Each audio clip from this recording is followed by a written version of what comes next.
নিজের সন্তানের চাইতে মূল্যবান কোনো সম্পদ মানুষের আর হতে পারে না। এই সম্পদ আল্লাহ তাআলা যাকে দেননি পরীক্ষা করার জন্য, তিনি জানেন এই সম্পদের মূল্য কত বেশি। যাকে আল্লাহ তাআলা কোনো সন্তান দেননি, নিঃসন্তান রেখেছেন, সে আল্লাহর বান্দা জানেন যে এই নিঃসন্তান হওয়ার কষ্ট বেদনা কত মারাত্মক, কত বেশি।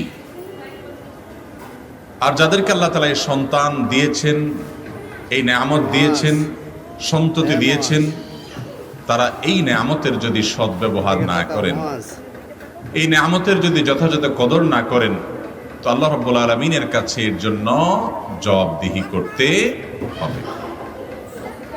আমরা আমাদের দেশে সাধারণত একমুখী ওয়াজ শুনে অভ্যস্ত, আর সেটা হলো বাবা মায়ের অধিকার, বাবা মায়ের হক।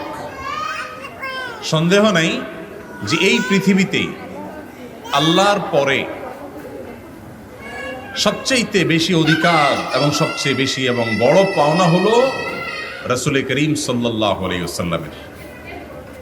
তারপরে সবচেয়ে বড় পাওনা এবং সবচেয়ে বেশি অধিকার হলো যার, তিনি হলেন বাবা এবং মা।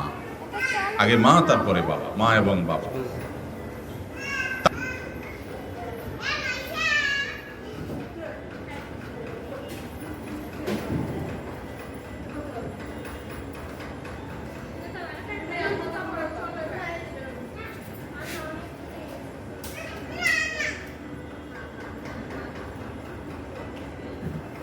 একটা হাসি দাও।